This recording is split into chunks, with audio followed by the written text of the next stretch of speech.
Bienvenue à ce webinaire prise en charge intégrale. Considération pratique, c'est le deuxième webinaire dans notre parcours d'accès aux soins et aux traitements. Cette série a été conçue pour aider le personnel soignant à préparer et élaborer une prise en charge intégrale dans leur centre. Je suis Miguel Escobar, je suis un hématologue, je travaille à Houston, au Texas. Ici, vous voyez notre ordre du jour pour les prochaines 90 minutes. Bien, alors, nous avons un groupe d'intervenants de très haut niveau aujourd'hui, hein. Donc, je vais les présenter. Nous avons le docteur Johnny Molanga d'Afrique du Sud. Il est professeur titulaire en hématologie et chef de l'école de pathologie de la Faculté des sciences de la santé de l'Université de Witwatersrand et du Service national des laboratoires de santé. Il est également hématologue clinicien consultant, responsable du service d'hématologie de l'hôpital universitaire de Charlotte Maxeke de Johannesburg et directeur de l'International Hemophilia Training Center à Johannesburg. Il a publié plus de 140 articles dans des revues et il appartient au comité de lecture. Il a présenté plus de 400 résumés. Nous avons aussi le docteur Sukesh Nair, qui est professeur d'hématologie de laboratoire au Christian Medical College de Vellore, dans le sud de l'Inde. Il a obtenu son doctorat en médecine avant d'effectuer un stage en hématologie à Sydney, en Australie. Il est coordinateur scientifique d'un programme d'essai et d'aptitude et donc il travaille au EQAS. Il est fournisseur et il implique plus de 700 participants. Et il consacre beaucoup de temps à la communauté des troubles de la coagulation. Et nous avons aussi le docteur Daniela Neme d'Argentine. Elle est hématologue et directrice médicale de la Fondation de l'hémophilie en Argentine. Elle est membre du comité IHTC de Buenos Aires et elle est membre du comité IHTC de la FMH et coordinatrice du sous-comité de l'hémophilie de la Société argentine d'hématologie. Donc, nous leur souhaitons la bienvenue à tous.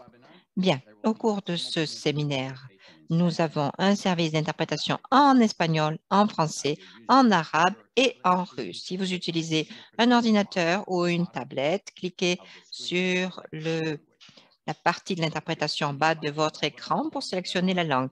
Si vous nous suivez sur un téléphone portable, vous devez regarder sur l'image de la gauche qui vous montre un téléphone. Vous cliquez sur les 3 points qui sont en bas de l'écran pour sélectionner le canal d'interprétation. Au milieu, vous voyez l'image d'un téléphone portable iPhone. Pareil, vous sélectionnez l'interprétation, vous choisissez la langue et n'oubliez pas de confirmer, hein, sinon votre sélection ne sera pas enregistrée. N'oubliez pas aussi que pour poser des questions, vous pouvez envoyer les questions dans la case des Q&A, questions et réponses, et nous y répondrons ensuite à la fin de ce webinaire. Nous vous encourageons aussi à utiliser le chat si vous avez des commentaires à faire. Bien, nous allons maintenant donner la parole au docteur Johnny Malangou d'Afrique du Sud qui va nous parler des soins intégrés dans son centre médical. Bonjour à toutes et à tous. C'est un plaisir pour moi de vous rejoindre dans ce programme. C'est un plaisir pour moi de vous présenter ma présentation sur les soins complets dans les contextes du programme PACT. Je m'appelle Johnny Malangou, je suis hématologue. Voilà mes conflits d'intérêts. L'ordre du jour pour aujourd'hui, c'est un ordre du jour très direct, très simple, surtout établir la différence entre un centre de traitement d'hémophilie et un centre de soins intégral ou des soins complets pour hémophilie.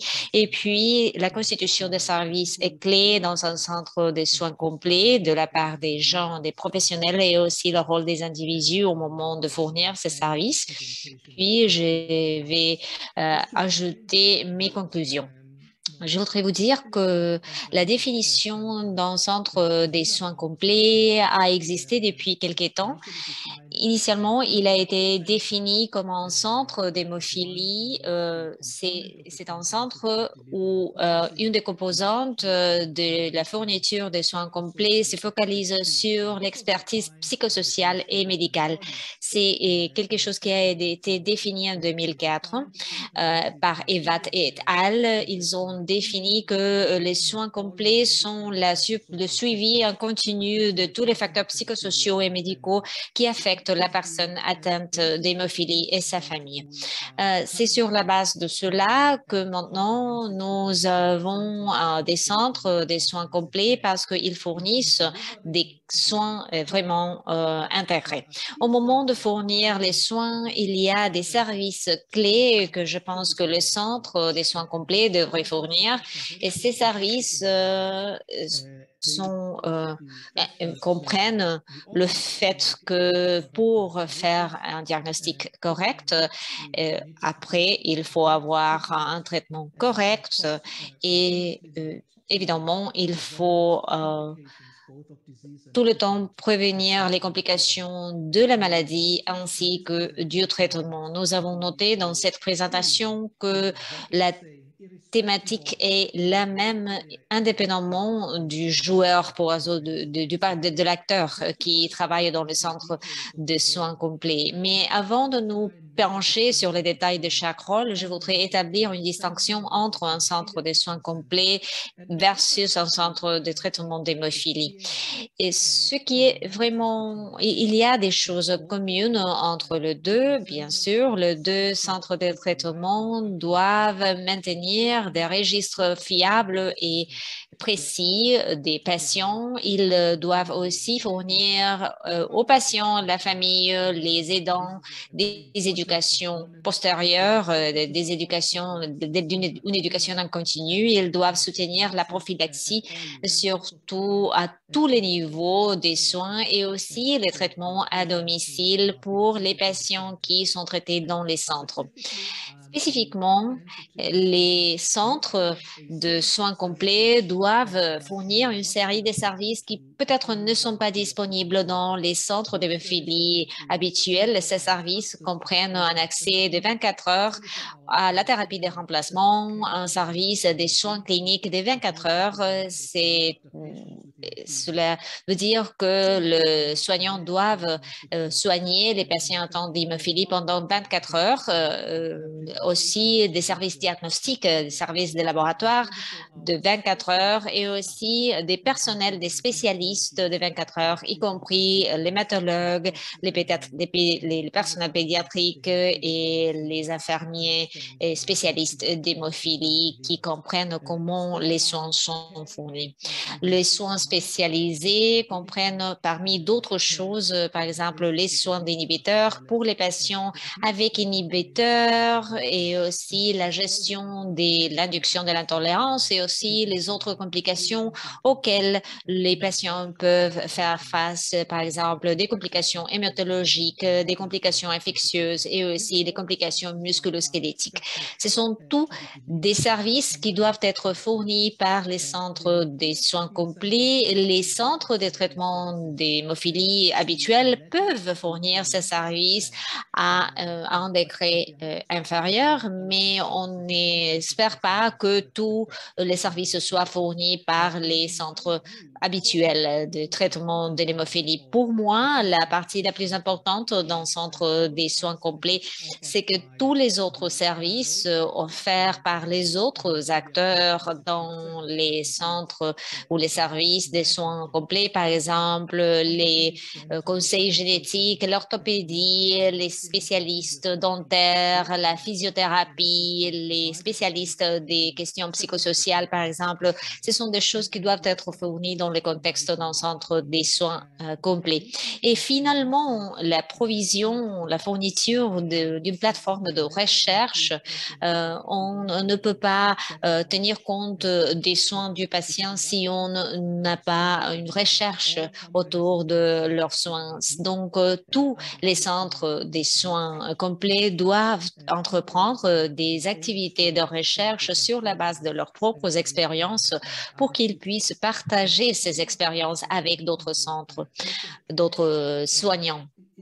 Lorsque l'on parle des soins des patients, il faut considérer que les centres, dans le contexte des soins des patients, les patients doivent être les protagonistes de la fourniture de ces soins, comme on le reflète ici dans ces schémas. Les patients et sa famille doivent être la cible de notre travail et c'est-à-dire que le fournisseur des services de santé, les organisations des patients, la société en général et le gouvernement doivent se focaliser sur les patients et sa famille. Sans les patients, le rôle d'autres acteurs serait miné, pour ainsi le dire. Et lorsque l'on parle du contexte des soins, il faut parler du rôle du patient et sa famille. Quel est ce rôle au moment de fournir des soins complets?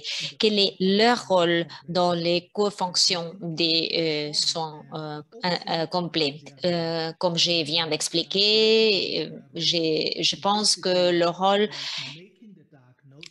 est de faire un diagnostic, de fournir un bon traitement et d'entreprendre des mesures appropriées pour éviter les complications de la maladie.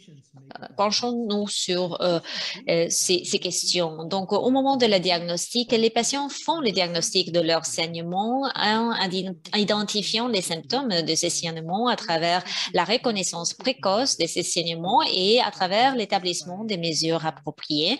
Ils font le diagnostic à travers une différenciation entre, par exemple, une douleur à la suite de la traumatie ou, par exemple, une autre type de douleur. Et leur famille vont leur aider au moment de reconnaître les symptômes du saignement de manière précoce et aussi ils vont fournir un soutien adéquat, par exemple l'histoire et l'héritage de la famille au moment de faire le diagnostic. Quel est le rôle des patients au moment du traitement? C'est quelque chose de très important. L'accès veineux est très important. Les traitements que nous fournissons aux patients requièrent d'avoir un accès veineux. Donc, les patients doivent avoir un bon accès au vin pour fournir la thérapie de remplacement. Ils doivent avoir une quantité suffisante de facteurs de coagulation, n'importe où ils se trouvent, que ce soit dans chez eux ou dans leur travail, par exemple, ou s'ils sont en vacances, par exemple, ils doivent avoir toujours ces facteurs.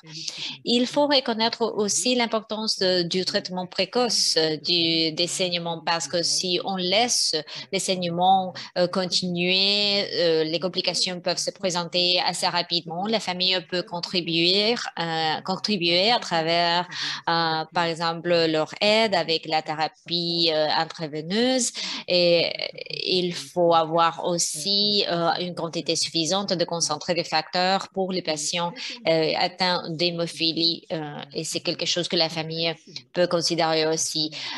Il faut parler aussi de la prévention des saignements.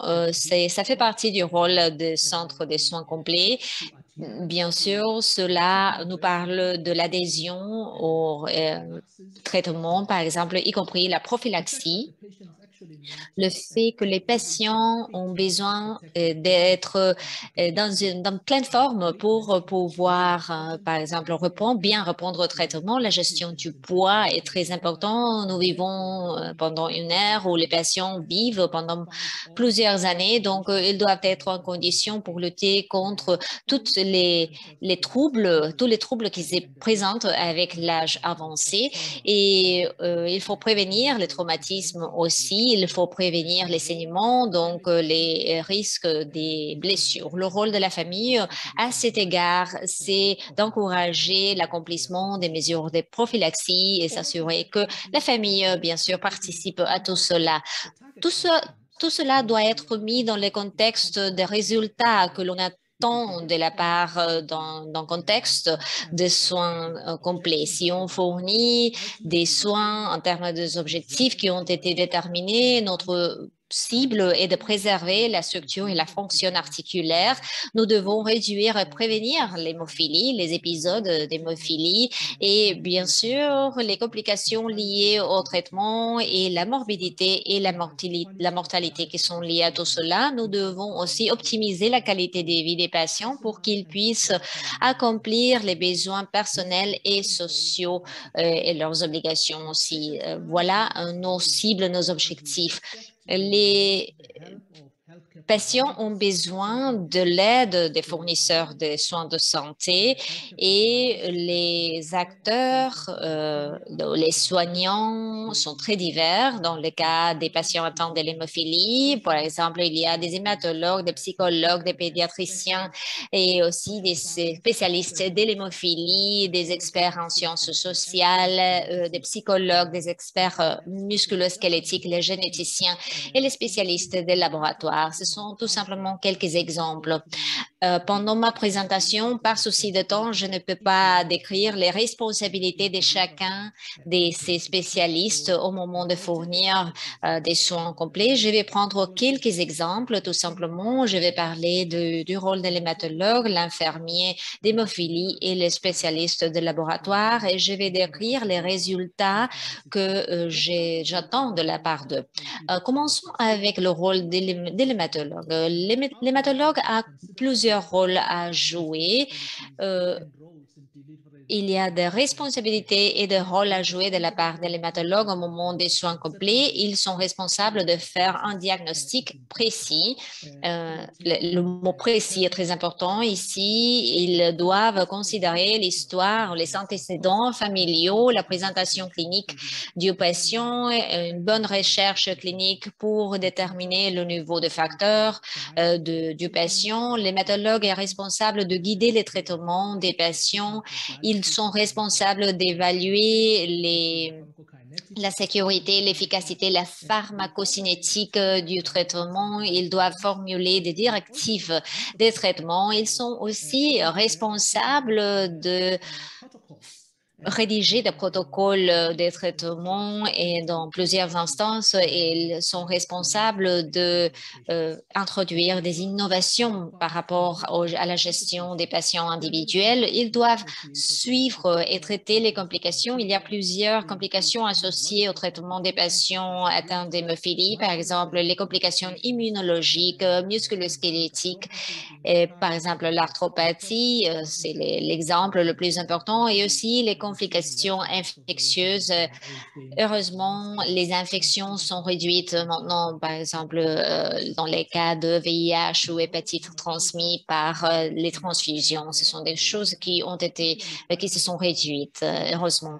Et il faut mener une recherche par rapport à l'hémophilie. Ils doivent être capables de lancer une recherche pour contribuer au corpus des connaissances, mais ce qui est plus important, ils doivent mener une recherche pour éduquer les patients sur les progrès faits dans ce domaine. Euh, Si on parle de la recherche peut être menée à différents niveaux.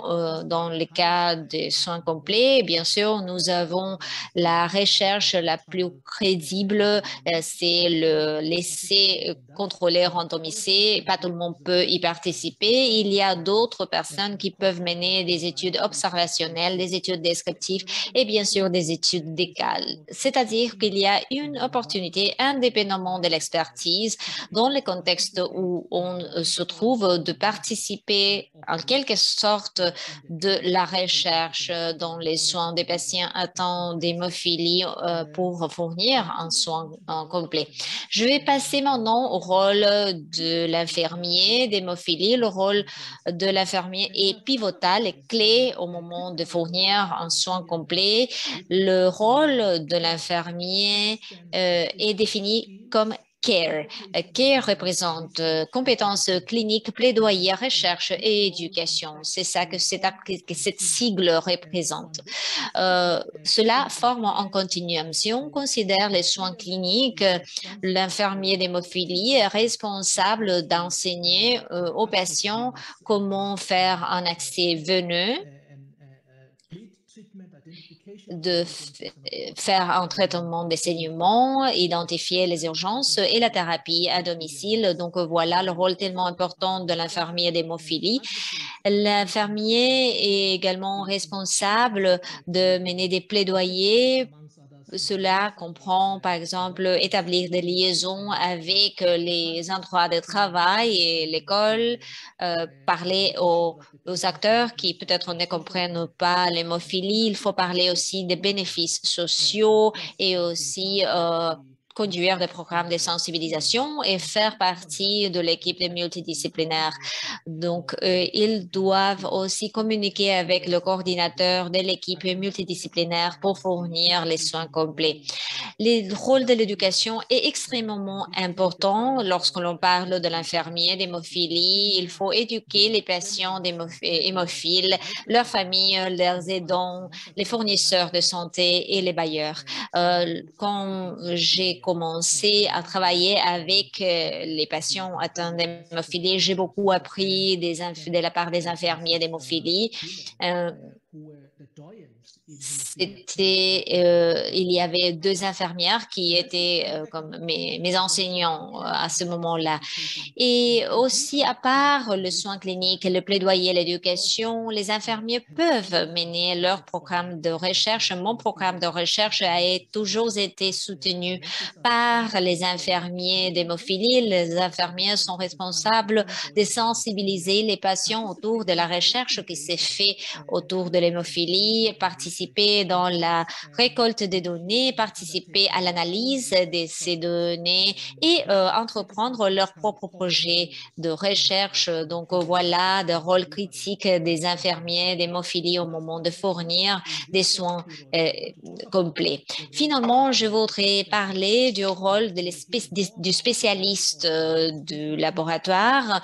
Je voudrais mentionner, décrire le rôle du spécialiste du laboratoire dans le contexte des autres rôles qui ont été déjà décrits, faire un diagnostic, suivre les patients et aussi fournir une formation en continu. Et le diagnostic, par exemple, dans le cas du diagnostic, le spécialiste doit s'assurer que le résultat de laboratoire soit précis et fiable et ils peuvent, par exemple, entreprendre des études de mélange et mesurer les niveaux des facteurs.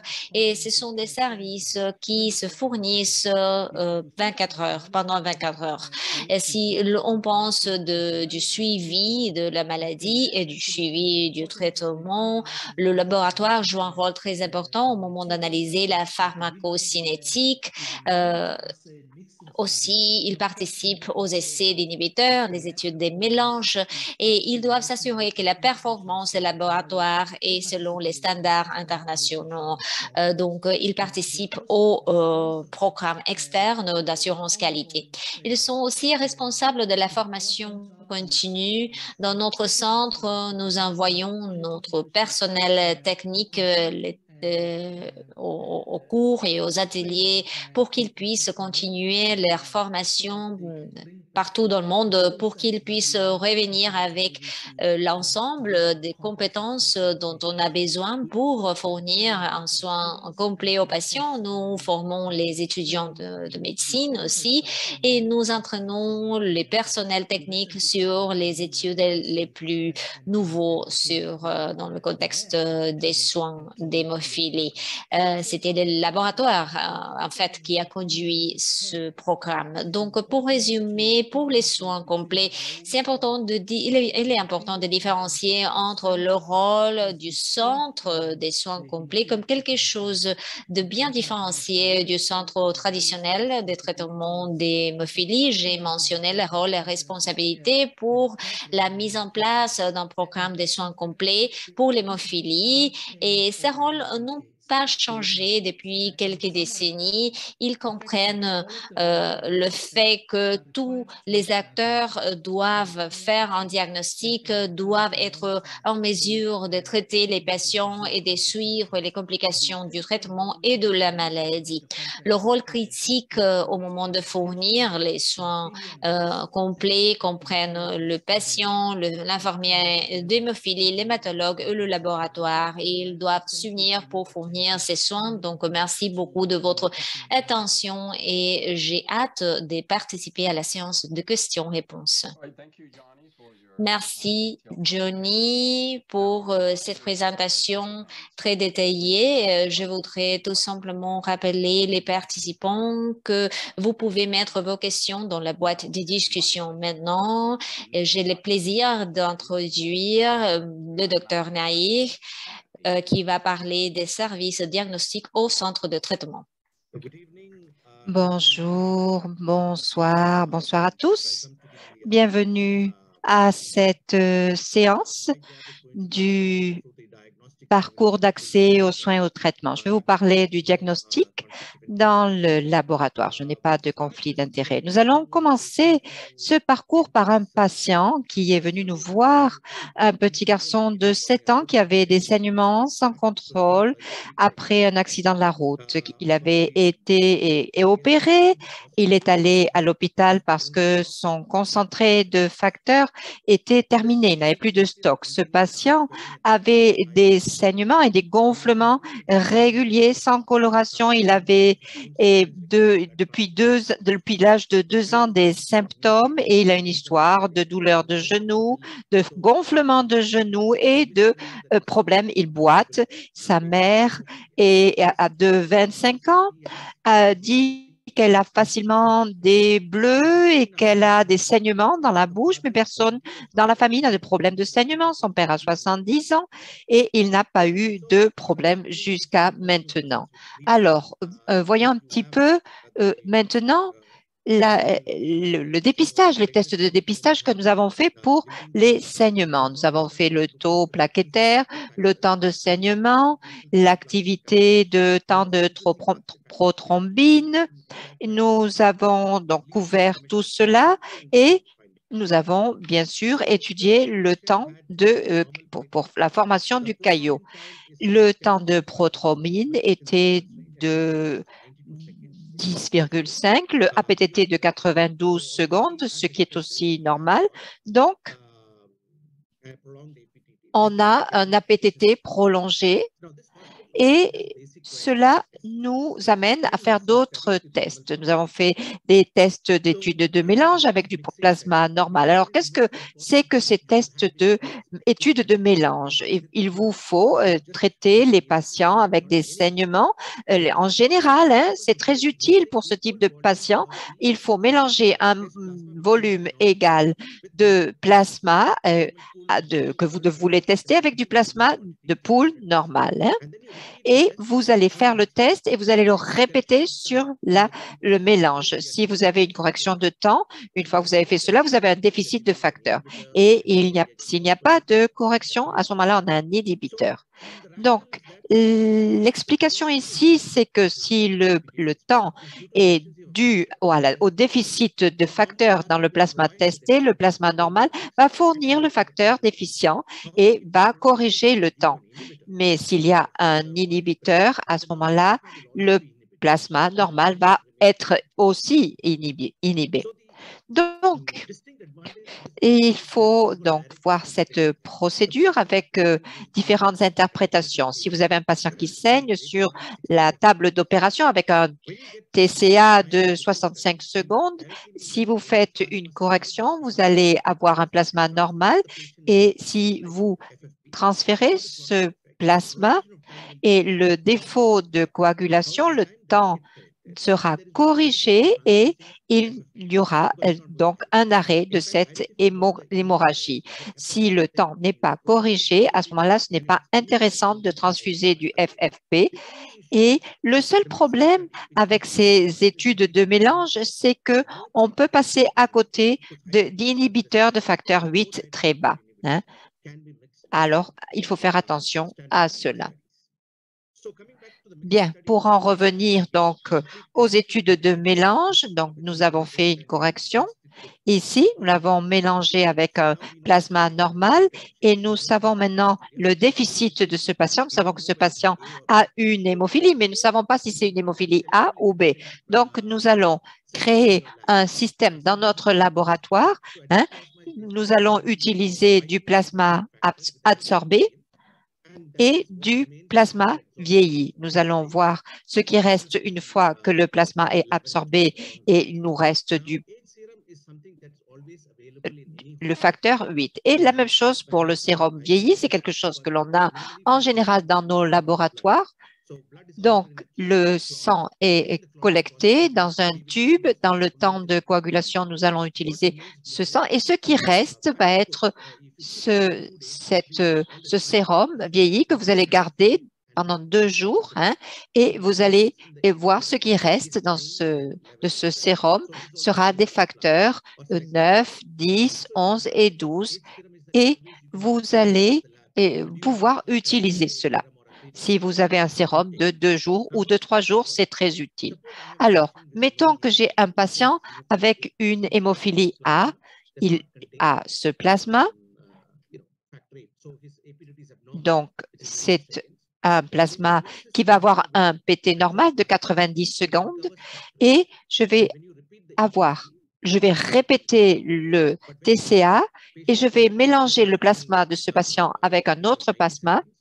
Je vais avoir un TCA de 90 secondes. À ce moment-là, vous savez que ce sérum n'a pas de facteur 8. À ce moment-là, si vous avez un APTT normal ou un APTT prolongé, vous vous rendez compte de la différence et vous pouvez faire un diagnostic et savoir si c'est un déficit de facteur 8. Et maintenant, nous savons que ce patient donc, a un déficit de facteur 8. C'est tout ce que nous pouvons dire. Si vous avez des difficultés avec ce type de système, vous pouvez constater que vous pouvez utiliser un flacon de concentré de facteur 8. Ensuite, vous diluez 1 en 4 et à partir de là, vous allez utiliser une toute petite quantité de concentré de facteur 8 et vous allez le mélanger dans le plasma du patient et le facteur 8 du patient va passer à 100%, ce qui va être un pourcentage presque normal et à ce moment-là, vous allez avoir le TCA. Donc, le TCA vous permet de calculer cela. S'il reste normal, vous pouvez faire la même chose avec le facteur 9 et vous verrez si c'est un déficit de facteur 10. Et s'il n'y a pas de correction, à ce moment-là, on a des inhibiteurs. On a un problème d'inhibiteur. Bien, donc, nous avons maintenant notre patient de 7 ans qui a donc un APTT corrigé avec une augmentation avec le concentré de facteur 8 et il n'y a pas d'augmentation pour le concentré de facteur 9. Donc, l'hémophilie, c'est l'hémophilie A. Et est-ce que ce diagnostic est complet? Des fois, nous avons des porteurs qui sont asymptomatiques. Donc, la chose que l'on va devoir faire maintenant, c'est un dépistage des inhibiteurs. Il faut toujours faire cela parce que des fois, vous avez des inhibiteurs qui sont bas et on peut passer à côté. Donc, avec cette étude de mélange, je vais faire incuber le plasma du patient et pendant 2 heures avec du plasma normal et ensuite je vais ajouter du plasma frais. Vous pouvez améliorer la sensibilité du test en utilisant un plasma normal avec 50-60% de facteur 8 et un réactif d'APTT qui va répondre. Et les inhibiteurs vont pouvoir apparaître. Alors, il faut se rendre compte que tous ces tests demandent certaines compétences parce que ce n'est pas si simple que cela. Vous allez avoir un bain-marie, vous allez utiliser ce bain-marie, vous allez mettre les réactifs et le plasma dans ce bain-marie dans des tubes et nous allons essayer de voir le moment où le plasma est mélangé avec le réactif et le moment où il va coaguler. Donc, on va travailler là-dessus. Il y a une certaine difficulté par rapport à ce type de diagnostic parce que, comme je l'ai dit, cela demande une formation. Vous devez avoir du personnel formé. Vous devez avoir des réactifs à votre disposition, ce qui est un des défis les plus importants. Vous devez avoir aussi un bon niveau d'échantillon. Et puis, il faut avoir un certain nombre de personnes. Il faut avoir un personnel aussi qui soit motivé. Et il faut faire attention de tester pour qu'il n'y ait pas de maladie contenue dans ces échantillons. Le manque de réactifs est un des grands problèmes. qu'on a constaté pendant toutes ces années. Des fois, le produit n'est pas disponible, le fournisseur ne nous le fournit pas ou il est très cher, il a un problème de conservation, la durée de conservation. Et puis, le problème aussi, c'est que tous ces tests doivent être faits rapidement, hein, et donc tout cela rend ce type de réactifs et leur conservation compliquée si ce n'est pas fait correctement. Et puis, il y a aussi une question de conservation des échantillons. Alors, comment faire pour surmonter tous ces problèmes? Nous savons que les réactifs pour les bons producteurs qui sont dans différentes parties du monde. On ne peut parfois pas avoir accès à ces producteurs de réactifs. Quand on commence à travailler dans son laboratoire, des fois, on n'a pas ce type d'analyse de manière régulière.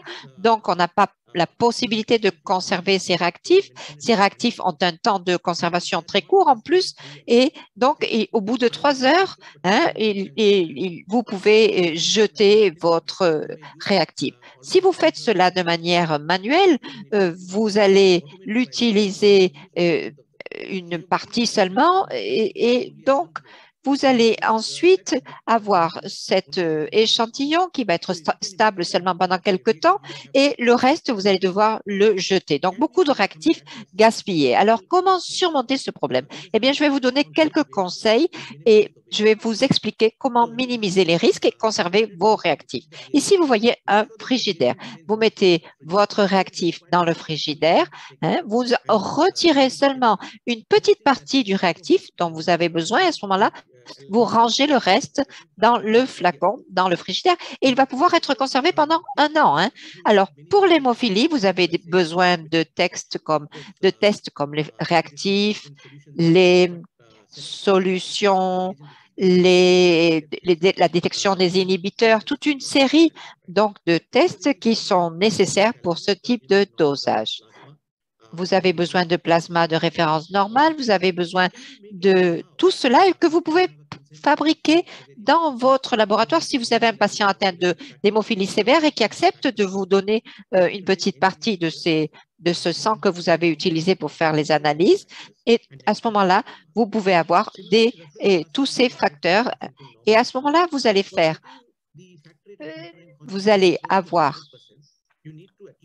idéalement du facteur 8 et du facteur 9 en concentration et un plasma et que vous allez avoir un pool de plasma qui soit près de 100 UI par décilitre. En général, on peut avoir ce plasma en le recueillant chez une vingtaine de personnes et vous pouvez faire un pool de ces 20 plasmas et le conserver. Ensuite, vous pouvez avoir des réactifs de bonne qualité dans votre laboratoire en faisant un temps de coagulation pour chaque mélange dans le dosage et cela est déterminé par la qualité du contenu et la concentration de ces facteurs. Ici, vous voyez donc différents types de dilution et le plasma déficient en facteur 8 ou facteur 9, vous allez faire comme cela. Vous pouvez utiliser des congélateurs domestiques qui fonctionnent à moins 18. Ils sont très efficaces, ils sont moins chers et ils peuvent vous donner un bon niveau de conservation de 3 mois si vous ne les ouvrez pas trop souvent. Bien sûr, une fois que vous avez fait toutes ces procédures, vous devez vous assurer que que vous pouvez avoir confiance dans vos tests. C'est très important. Et contrôler, faites tout cela avec l'utilisation de plasma normal, plasma en poule et vous pouvez analyser des patients qui viennent pour un INR. Nous vous conseillons de mettre cela dans un petit flacon, de le garder au congélateur, de liquoter et de l'utiliser au quotidien. Voilà. Alors maintenant, supposons que vous avez un diagnostic à faire et que rien n'est disponible. Eh bien, vous pouvez ajouter ici, vous allez ajouter cela dans un tube et vous allez avoir un caillot et ce caillot ne va pas être formé après 60 minutes. Vous savez que votre patient a un problème. Alors, ce que vous pouvez faire, c'est prendre 3 flacons, écrire sur chaque flacon facteur 9, facteur 8 ou rien du tout. Et vous allez mettre un peu de sang dans chacun de ces flacons. Vous allez ajouter un concentré de facteur et vous allez mettre une goutte dans 50 UL et cela va vous permettre de mesurer, de voir dans quel tube vous avez une coagulation. Si vous avez la coagulation dans le tube du facteur 8 ou du facteur 9, vous pouvez en déduire de quoi il s'agit, quel est le déficit. Voilà. Et sinon, c'est un patient qui a des inhibiteurs. Donc, grâce à ce système, vous allez savoir s'il s'agit du facteur 8 ou du facteur 9. Voilà. Pour conclure, je dirais le temps de saignement inférieur à 15 minutes. Vous avez un type 3 de maladie de Willebrand. Il est possible aussi de différencier s'il s'agit d'une personne qui saigne beaucoup et pour savoir si elle a une hémophilie A, B ou un type 3 de maladie de Willebrand grave. Donc, tout ce dont vous avez besoin, c'est une seringue, une aiguille et de calculer le temps de saignement. Ce n'est pas facile. Hein? Je dirais qu'il faut bien comprendre comment réaliser ce test. Vous pouvez le faire en faisant 3 petites coupure au niveau du bras. Vous devez voir le sang qui sort au bout de 20 secondes et la quantité de sang qui apparaît va être aussi un point important.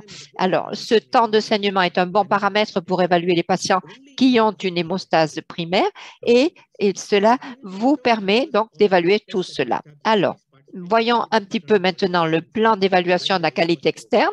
C'est un plan qui est très intéressant et je vous recommande d'y participer. Cela est très utile pour nous tous. Merci. Merci beaucoup pour votre présentation.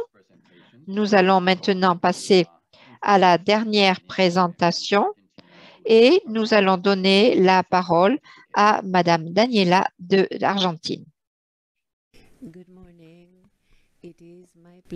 Bonjour, c'est un plaisir pour moi de partager à vous tous ce webinaire. Je voudrais remercier la FMH de m'avoir invité à participer à cette rencontre. Je vais partager mon expérience, identification des patients avec hémophilie, leur formation. L'identification des patients nous permet de retrouver davantage de personnes avec un trouble de la coagulation, incorporer ces personnes au réseau de soutien complet et finalement de pouvoir détecter de façon précoce les maladies et fournir des soins médicaux appropriés. Notre institution, la Fondation de l'hémophilie, se trouve en Argentine. C'est la OMN de la FMH et elle a été créée en 1944 et c'est non seulement une organisation des patients et c'est aussi un centre de soins multidisciplinaires pour les patients d'hémophilie. À travers les années, notre institution a créé un réseau pour les soins des patients hémophiles à travers les pays en établissant des liens avec les centres de traitement et avec les hématologues qui se consacrent aux soins des patients avec des troubles de la coagulation. Notre fondation a entrepris également des programmes d'éducation et de formation pour divers spécialistes et elle a établi le registre le plus important des patients atteints d'hémophilie en Argentine. C'est important de considérer l'éducation comme pilier pour atteindre les changements. Cette éducation doit comprendre tous les acteurs et pour la gestion des patients atteints d'hémophilie, les gouvernements à travers les différentes agences qui sont impliqués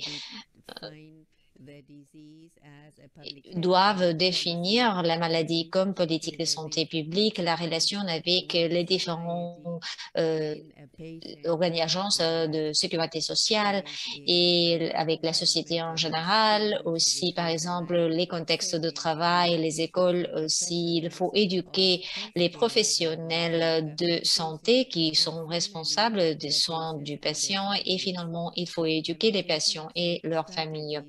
Les stratégies éducationnelles sont fondamentales pour établir nos objectifs au niveau gouvernemental.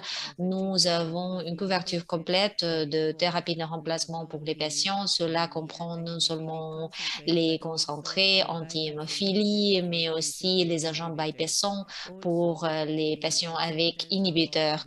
Aussi, nous avons l'acceptation du traitement à domicile comme la forme idéale de traiter les patients, l'introduction de la prophylaxie, l'immunotolérance, les nouveaux médicaments et en 2018, nous avons acheté pour la première fois les concentrés des facteurs 8. Notre défi, c'est de créer un registre national des patients atteints d'hémophilie à travers les ministères de la Santé à l'égard des fournisseurs de santé, des soignants, la Fondation de l'hémophilie et un centre de formation qui représente la FMH depuis 1992. Nous avons des liens très étroits avec les différents professionnels en termes de la gestion des patients atteints d'hémophilie dans plusieurs villes de notre pays. Nous tenons aussi des réunions annuelles où nous partageons nos expériences, nos idées et nos préoccupations. Et nous avons également une guide locale pour la gestion de l'hémophilie qui nous permet de maintenir cette documentation non seulement pour les soignants, mais aussi pour les auditeurs et pour les différentes agences gouvernementales.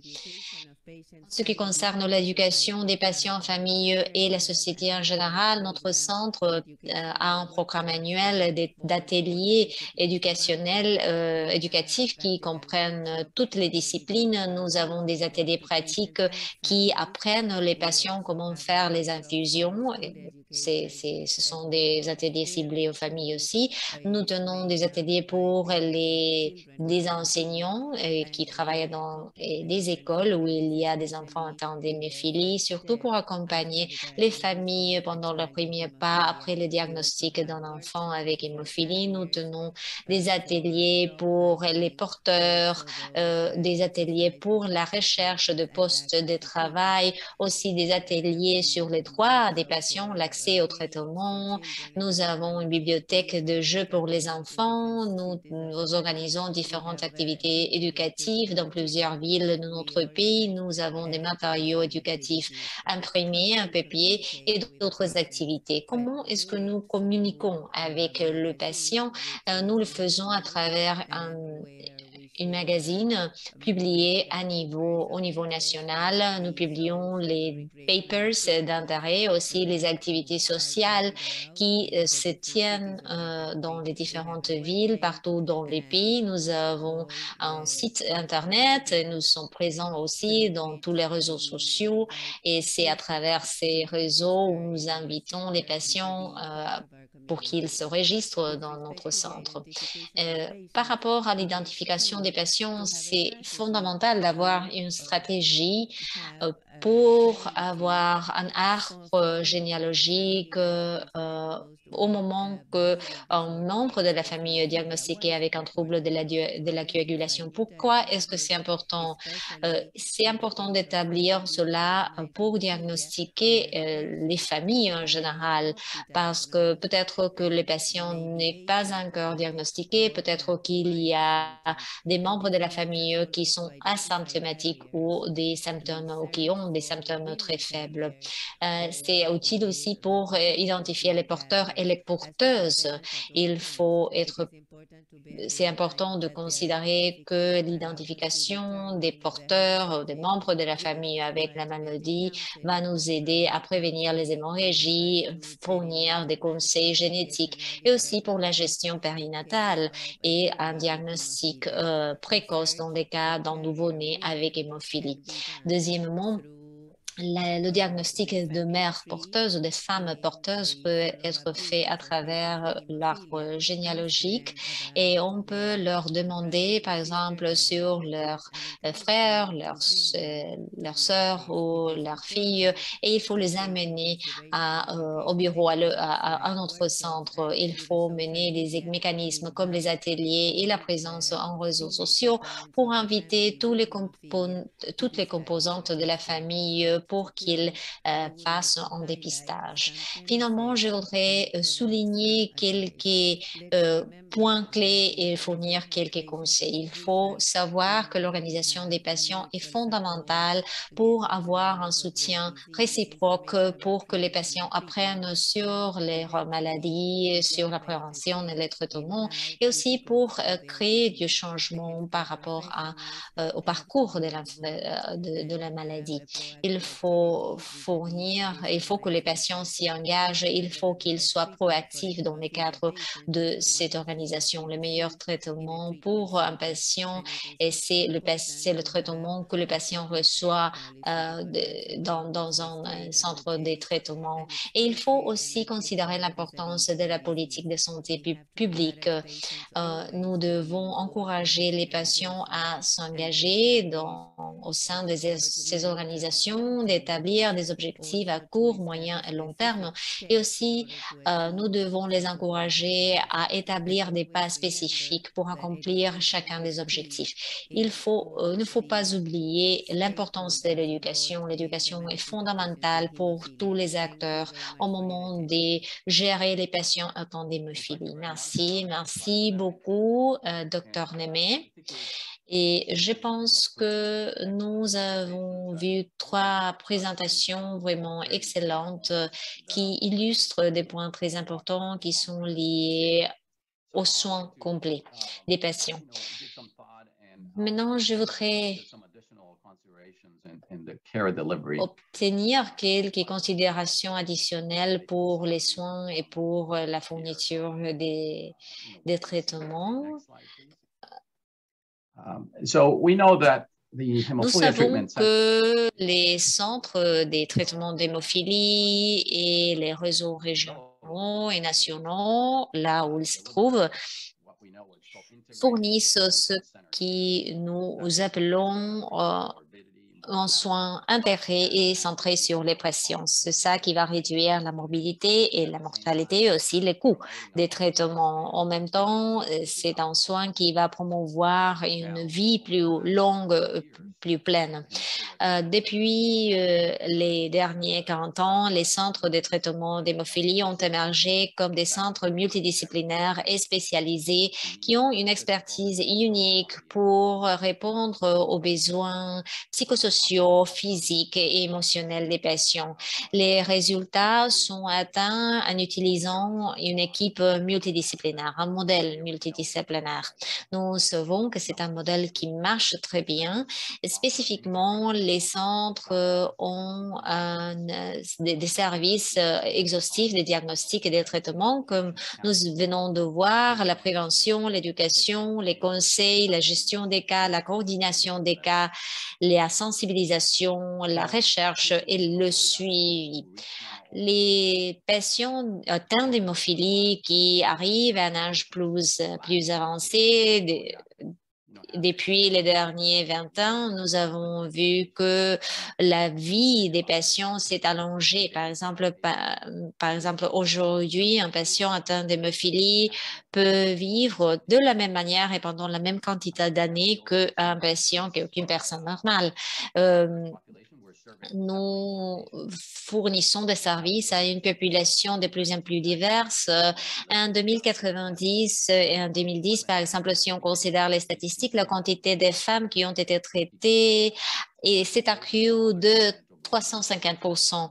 Et il y a, par exemple, des troubles qui ont commencé à être traités de plus en plus, comme par exemple la maladie des Willebrand. Si on passe au centre de traitement d'hémophilie, ils fournissent aux patients atteints d'hémophilie et d'autres troubles de la coagulation, les aidants, les fournisseurs de santé, les décisionnaires politiques. Ce sont des centres qui fournissent une intégration dans la gestion de la maladie. Cette intégration n'est possible qu'à travers une équipe multidisciplinaire qui comprend l'hématologue, l'infirmier, les physiothérapeutes, les travailleurs sociaux. Et il faut avoir accès à des laboratoires, bien sûr.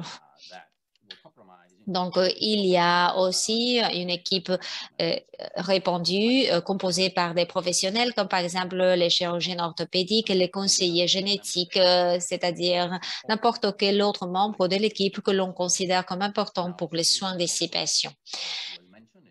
Une autre chose qui a été mentionnée, c'est que les centres de traitement d'hémophilie suivent des directives, des traitements, des recommandations qui ont été développées par les différentes associations et ils suivent par exemple les directives de la FMH pour la gestion des patients.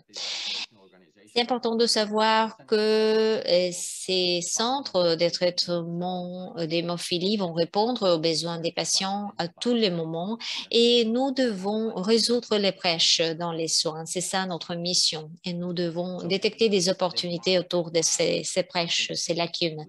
Donc, nous avons vu que c'est la manière idéale de traiter les patients.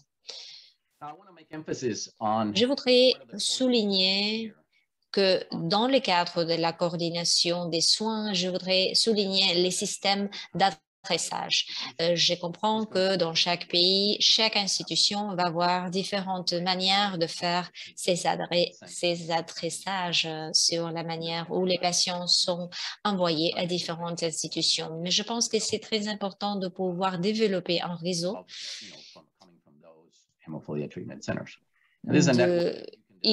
comprenant ces centres de traitement d'hémophilie. On peut comprendre ou inclure des spécialisations, des activités de sensibilisation dans les zones rurales, par exemple, être capable de communiquer, d'éduquer d'autres fournisseurs de santé, d'autres soignants, par exemple le gynécologue, le chirurgien, les personnels pédiatriques. Donc, à tous les niveaux, c'est important d'identifier les patients dès que possible pour pouvoir les adresser correctement aux autres centres. Au moment de faire l'identification, c'est important aussi de pouvoir suivre ces familles, retrouver les porteurs, les porteuses. Ce sont des familles qui doivent être gérées dans les centres de traitement d'hémophilie. Une question qui se présente par exemple, c'est je ne peux pas réunir à toute mon équipe, je ne peux pas avoir les mêmes spécialistes présents dans le même endroit. Ce n'est pas tellement important parce que c'est important d'être capable de former cette équipe noyau comprenant les métallurgues, l'infirmier, le physiothérapeute, le laboratoire, c'est-à-dire une équipe de base. Et à partir de cela, on peut le répandre, on peut inclure des chirurgiens, des conseillers génétiques et on peut le retrouver dans différents bâtiments, dans différentes institutions. Ce qui est important de former ce réseau pour pouvoir adresser ces patients à ces spécialistes. Et la coordination du traitement devrait être faite à travers les centres de traitement de l'hémophilie. Donc, si on n'a pas des spécialistes entraînés en troubles de la coagulation, on devra être capable de fournir ces formations dans les centres de traitement d'hémophilie. Si il y a de manières où les individus peuvent être entraînés dehors, par exemple, dans d'autres pays, on peut passer à travers différents programmes qui sont disponibles partout dans le monde. Par exemple, il y a des cours d'entraînement en hémophilie spécialisés, ou peut-être qu'il y a d'autres moyens que l'on peut utiliser pour fournir cette formation. Ce qui est important, c'est d'être capable de reconnaître cette capacité et travailler avec la communauté des hémophilies et fournir leur formation. Une autre recommandation, et je pense que la docteure Némé a fait quelque chose, a dit quelque chose de très important. Il faut travailler avec les associations des patients. Il est important de bâtir une relation étroite avec ces associations et avec d'autres départements, avec les institutions et également avec différentes parties du gouvernement. Les associations des patients seront capables d'adresser plusieurs patients, par exemple, exemple, à Texas, nous avons une large association des patients qui joue un rôle critique pour la gestion de nos patients. Cette association est un lien très étroit avec les patients et leurs familles. Ils font les tâches d'adressage, etc. Alors, pour résumer ce que nous avons vu aujourd'hui, je dirais que le docteur Malangas nous a montré l'importance de ces soins intégrés. Il a mis l'accent sur cet aspect en nous donnant beaucoup de détails concernant la façon dont ce type de prise en charge doit être offerte à nos patients. Vous devez avoir une bonne équipe qui peut être grande ou petite. Vous pouvez commencer avec une petite équipe. Vous pouvez commencer par une petite clinique et ensuite la développer. Il est important de pouvoir mettre en place le système de diagnostic. On a aussi parlé du rôle des différents acteurs dans ce système, puisque nous parlons d'une équipe multidisciplinaire. Il est important de reconnaître que chaque membre a la même importance dans l'équipe. Tout le monde a un rôle important à jouer. L'hématologue, l'infirmière, tout le monde. Et ils ont tous un rôle clé à jouer parce que c'est comme cela que l'équipe fournit des soins. On a aussi parlé de ce réseau d'hémophilie et le fait d'avoir un registre aussi, c'est très important. La FMH insiste beaucoup là-dessus. Il faut commencer à faire un registre. Vous commencez par un registre local, puis vous augmentez petit à petit le nombre de patients. Vous créez un centre de traitement de l'hémophilie. Mais c'est très important d'avoir ce registre. Comme ça, vous savez combien de patients vous avez et vous devez aussi faire des prévisions par rapport à votre registre, de quoi vous aurez besoin pour vos patients pour l'année suivante, combien de facteurs, quels facteurs, facteurs pour l'hémophilie A, B, maladie de Willebrand. Il vous faut aussi compter sur un laboratoire de confiance pour vos diagnostics. Et puis, comme nous l'avons vu dans les présentations, la formation est très importante au niveau du personnel soignant, au niveau des laboratoires et au niveau des personnes qui prennent les décisions, gouvernement et autres. Donc, il est important qu'il y ait une communication entre tous ces responsables dans toutes les directions. On a aussi vu l'importance de laboratoires, de confiance pour ces diagnostics. Et des fois, ce n'est pas facile de comprendre comment cela fonctionne, comment parvenir à avoir des laboratoires de confiance. Mais je crois que le docteur Ney nous a vraiment bien montré la façon de le faire. Il nous a parlé des défis, des solutions qu'on peut fournir aussi pour les pays qui ont moins de ressources. Je crois qu'on va pouvoir continuer à avoir cette discussion parce que c'est important d'avoir un laboratoire qui vous fournit des analyses de confiance. Et finalement, l'importance de la sensibilisation du patient, c'est très important. On en parle toujours et c'est un point qu'il ne faut pas oublier. Bien.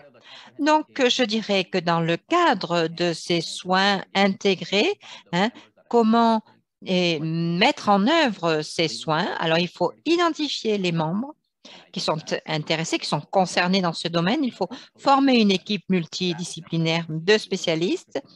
Il faut identifier, bien sûr, les patients dans les hôpitaux, les cliniques, les registres, etc. Il faut donc former cette équipe de spécialistes, essayer donc d'identifier les patients pour avoir votre registre, comme nous l'avons dit. Vous pouvez avoir recours aux hôpitaux, aux cliniques, à la communauté en général pour élaborer ce registre.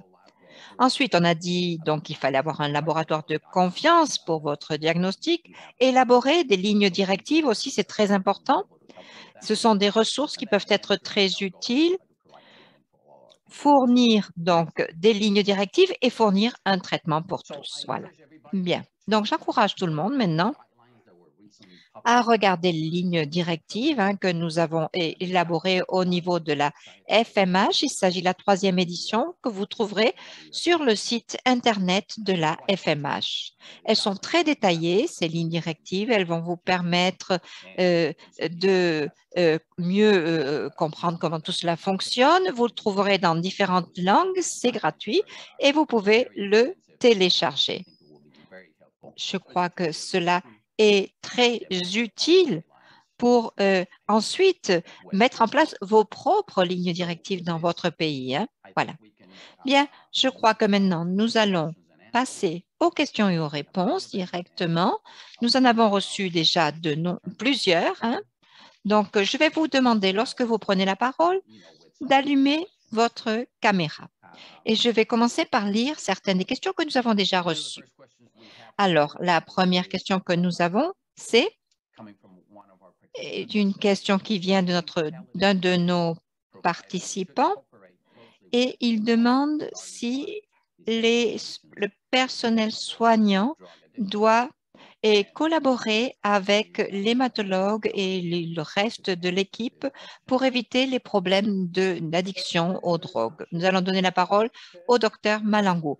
Docteur Malangou au micro, merci beaucoup. Merci pour cette question. Je dirais que dans mon expérience,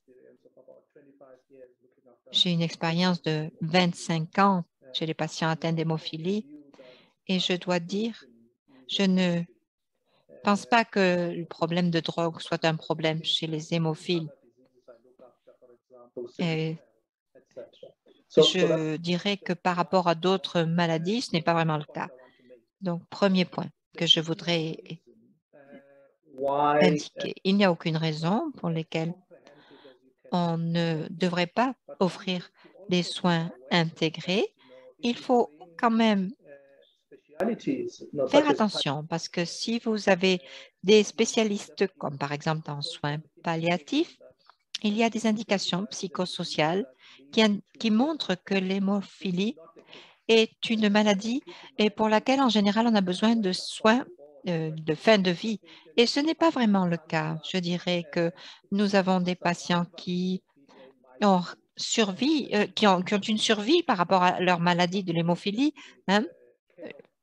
avec donc ce type de soins intégrés, les patients n'ont pas obligatoirement besoin de soins palliatifs. Donc, je pense qu'il faut avoir l'esprit plus ouvert et comprendre que nous devons faire participer tous les médecins et faire attention en ce qui concerne les soins palliatifs. Merci, Johnny. J'ai une question pour le docteur Némé. La question est la suivante. Quelle est, à votre avis, la meilleure manière d'éduquer les patients, de former les patients pour qu'ils jouent leur propre rôle dans leur prise en charge et dans leurs soins? Docteur Némé au micro, bien comme je l'ai dit, je pense que cet aspect de l'éducation du patient est un point clé. Il y a de nombreux outils auxquels nous pouvons avoir recours dans ce sens, par exemple les ateliers, les groupes de patients. Et c'est très important de faire participer le patient. Il doit donc participer à sa propre prise en charge. Ce n'est pas seulement le fait d'écouter ce que lui dit le médecin. Il faut aussi qu'il fasse que le patient fasse vraiment attention à la façon dont il adhère au traitement, aux mesures de prévention le concernant. Donc, je pense que c'est très important, oui. Et c'est un petit peu une formation, une formation pour le client, oui, pour le patient, pardon. Et c'est très courant d'entendre les patients qui nous disent « Je suis un patient depuis 20 ans de votre clinique, mais je continue à apprendre comment traiter, comment prendre en charge mes saignements. Donc, je pense que l'éducation est un point clé dans la prise en charge de l'hémophilie. Oui, tout à fait. Miguel Escobar au micro, merci beaucoup, docteur Némé.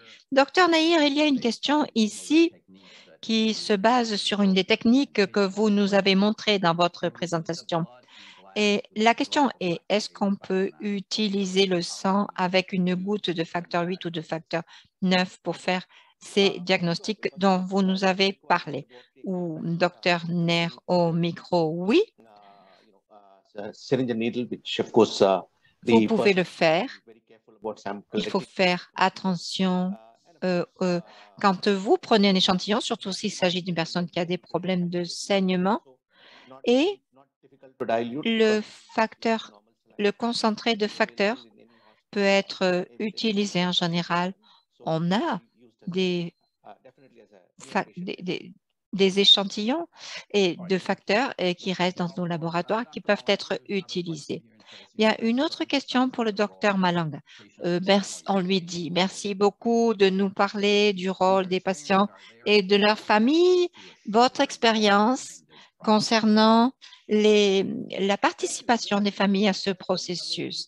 Johnny Malangou au micro. Oui, c'est une question très importante. Je dirais qu'en général, dans tout ce que nous faisons, nous essayons de nous baser sur certaines mesures et dans le contexte des patients, il y a une série d'outils que nous utilisons. Par exemple, dans notre laboratoire, dans notre clinique, dans notre centre, nous essayons de demander aux patients d'abord combien ils ont eu de saignements qui n'ont pas été enregistrés et combien ils ont eu de saignements qui ont été enregistrés. Donc, on essaie de contrôler cela pour voir qu'est-ce que l'on fait au niveau du diagnostic. Pareil. Actuellement, je suis dans une autre réunion et au cours de laquelle nous évaluons la participation du patient en fonction de sa participation à différentes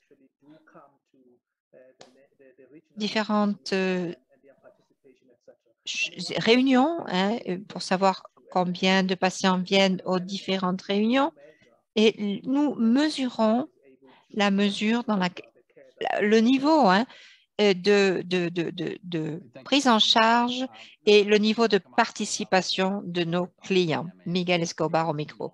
Une autre question pour le docteur Némé.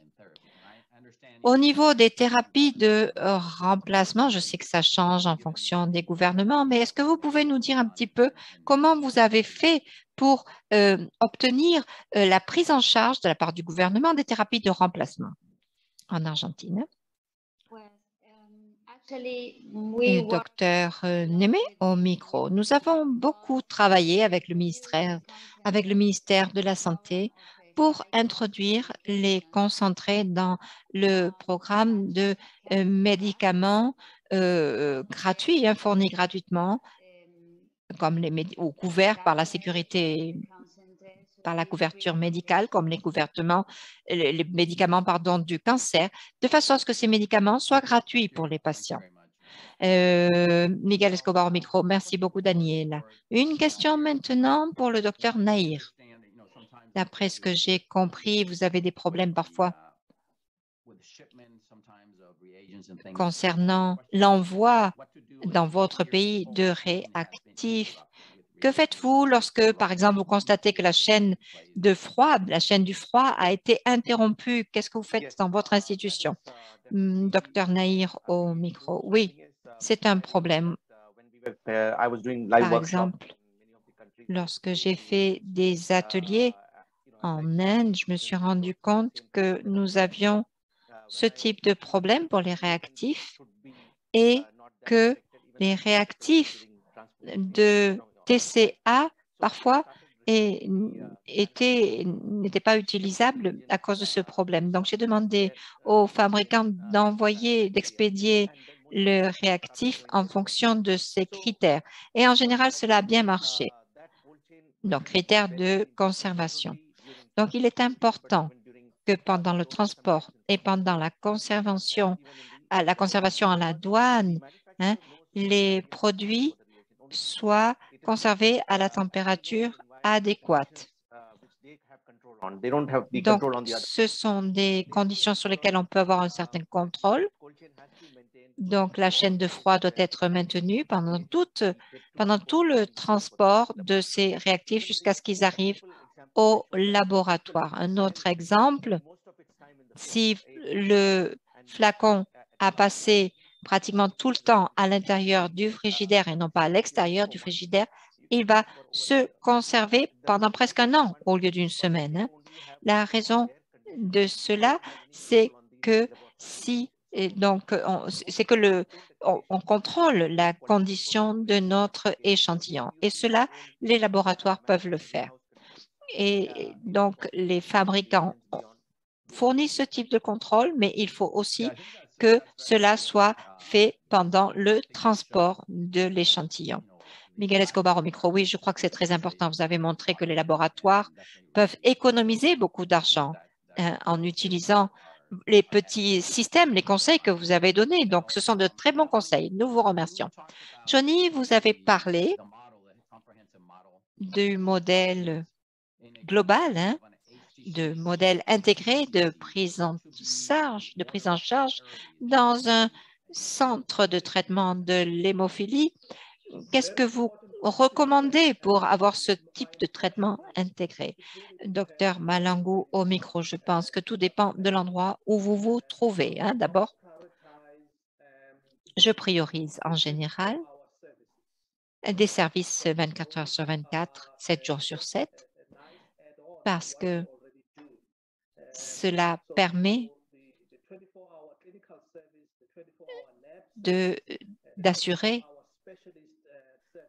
que l'on a des services de spécialistes 24 heures sur 24 et cela permet de répondre aux priorités parce que ce n'est pas utile d'avoir un centre de traitement de l'hémophilie dans lequel la prise en charge du patient n'est pas bonne. Et bien sûr, pour moi, il est encore plus important de commencer par regarder la complexité du processus de diagnostic qui existe dans votre centre de traitement de l'hémophilie. Si vous pouvez faire ce que Sukesh Nair, le docteur Nair, fait, par exemple, de façon à devenir un centre de référence pour votre pays, c'est le but en réalité, c'est la priorité, c'est ce que vous voulez faire, hein?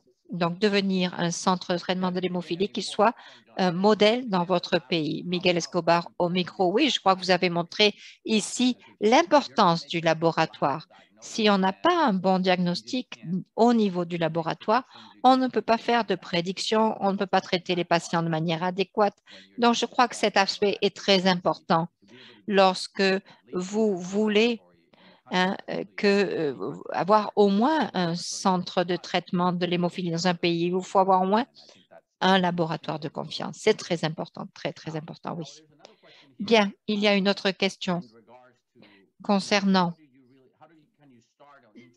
la façon d'introduire un programme de prophylaxie si nous n'avons pas commencé à recevoir des produits. Si on commence une prophylaxie, hein, quelles sont les informations que l'on peut recommander pour commencer à travailler dans le domaine de la prophylaxie? Et docteur Némé au micro. Oui, je dirais que la prophylaxie est le meilleur traitement pour nos patients, bien sûr, dans le cadre de l'hémophilie, de sa prise en charge. Je dirais que si je devais planifier la façon d'introduire un traitement prophylaxique dans un pays, je dirais qu'il nous faut penser d'abord aux enfants. Je me centrerai d'abord sur une prophylaxie pour les enfants qui n'ont pas encore beaucoup d'exposition et essayer de commencer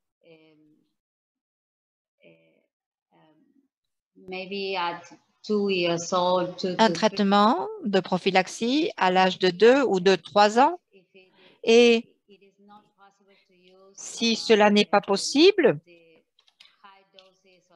on peut, si on ne peut pas utiliser des doses élevées de prophylaxie, on peut commencer avec des doses plus basses, plus faibles de prophylaxie une fois par semaine. Donc, je pense que c'est ce type de traitement qui est le mieux, hein, c'est bien meilleur que un traitement à la demande. Hein. Et bien sûr aussi, s'il est possible de prolonger le traitement prophylaxique à tous les centres de traitement de l'hémophilie, à tous les âges, ou au moins pour les enfants et les adolescents. Je dirais que ce serait une bonne chose. Voilà. Merci, docteur. Et je pense qu'il y a plusieurs publications qui utilisent la prophylaxie à dose faible dans plusieurs pays quand il y a une basse quantité de facteurs. N'importe quelle quantité de prophylaxie est meilleure que le manque de prophylaxie. Une question pour le docteur Naïr liée à les tests de mélange dans le test de mélange, est-ce que ce serait fiable pour exclure la présence d'inhibiteurs et avancer avec une émergence, une urgence chirurgicale? Je vais vous dire que les études des mélanges avec des facteurs inhibiteurs, en général, quand il y a les inhibiteurs montrent le manque de correction dans les études de mélange. Donc, il y a un risque d'inhibiteur pourtant. Donc, les études de mélange normaux, il faut faire un dépistage d'inhibiteurs pour déterminer le type de facteur d'inhibiteur. Et dans ce cas-là, on parle d'inhibiteurs à bas titre. Donc, peut-être que même dans un dépistage d'inhibiteur, peut-être que l'on manque un inhibiteur. Donc, cela peut aider de avoir un essai de bas titre, parce que met une dilution sur 3, par exemple, si on peut le faire de cette manière, parce que si le patient attend la chirurgie, peut-être que le dépistage peut manquer la détection d'un inhibiteur. Mais l'histoire nous dirige à faire cela pour ne pas manquer un facteur d'inhibition. Si je peux ajouter une chose, tout ce que le docteur a dit devrait être mis dans le contexte de la fiabilité du résultat obtenu par le laboratoire en termes de la performance, de qualité et l'assurance qualité aussi. Nous ne voulons pas être attrapés dans une interprétation des données qui clairement sont une réflexion d'une performance technique. Merci d'avoir éclairci cela. Johnny, si l'on revient sur le modèle, la question est la suivante. Dans mon pays, il n'y a pas de HCCC dans l'hôpital de gouvernement. Donc, quelles sont vos recommandations pour établir des services dans les hôpitaux publics? Quel est le rôle des autorités de santé? Quel est le rôle du ministère de la Santé dans ces cas-là? Je pense que c'est une question très importante. Et un bon point de départ, c'est ce dont je viens de parler dans la présentation, définir les rôles des acteurs les plus importants.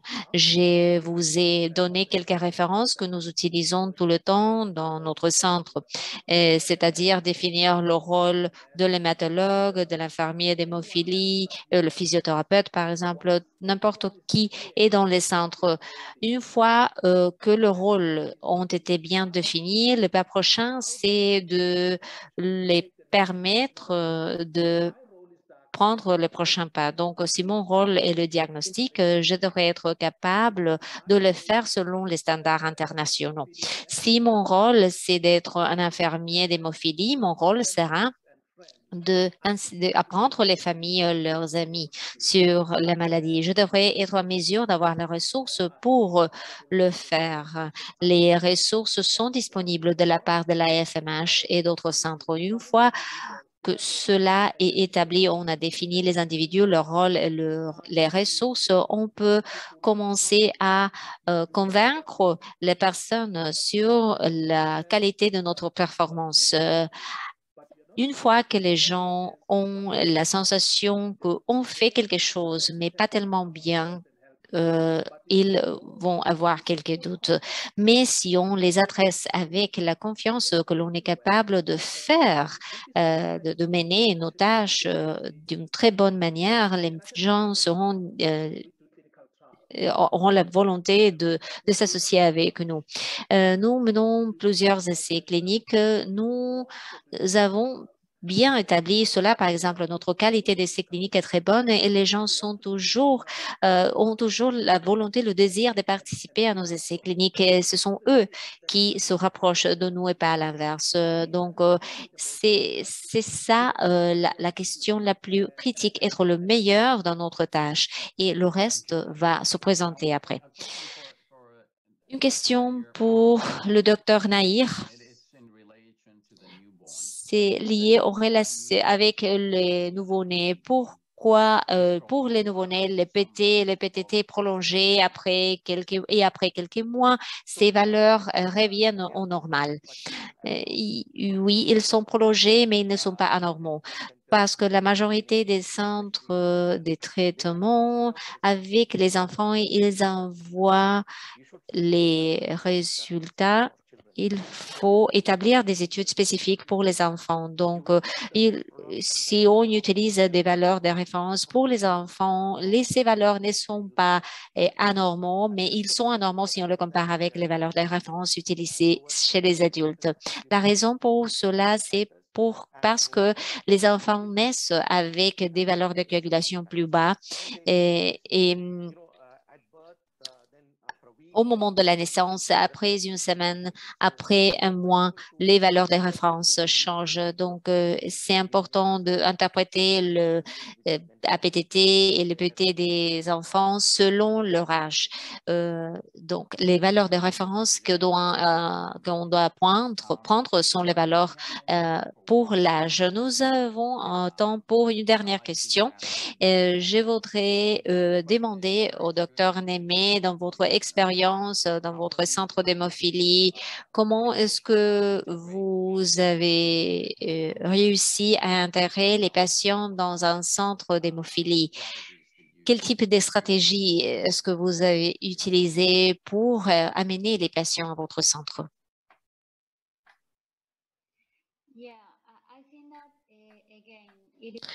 Encore une fois, je pense que c'est important de attirer les personnes atteintes d'hémophilie pour qu'elles participent dans les organisations des patients. Dans notre cas, c'est aussi les centres de traitement qui se trouvent en Argentine. Et évidemment, ils doivent participer dans les ateliers. Ils peuvent participer au groupe des patients. Nous avons également des groupes des parents. Nous organisons des activités de loisirs pour qu'ils puissent partager leurs expériences avec d'autres patients. En conclusion, je pense que même si on peut sensibiliser un petit groupe de patients ou s'ils ne sont pas tous les patients que l'on peut inclure, je pense que c'est important de les faire, même s'il s'agit d'une petite quantité de patients. C'est bien de les adresser. C'est un pas, au moins un pas en avant. Et je pense qu'il faut toujours avoir la possibilité de engager les patients et de les inviter à qu'ils s'engagent dans l'organisation. Merci, docteur Nemé. Malheureusement, Nous sommes arrivés à la fin de notre webinaire. Nous espérons que nous avons réussi à vous fournir des informations d'importance sur les centres de traitement d'hémophilie, sur les soins complets, sur toutes les informations qui sont nécessaires pour fournir une prise en charge adéquate à vos patients. Je voudrais remercier tous les orateurs de leur présentation. Merci à tous les participants. Merci d'être avec nous aujourd'hui et merci à la FMH d'avoir organisé ce webinaire. La série Pacte va continuer le 11 novembre avec un autre sujet. Le sujet sera renforcer les soins complets, l'utilisation des données pour donner forme à la pratique clinique. Nous espérons de vous voir là-bas et merci beaucoup de votre participation encore une fois. Au revoir.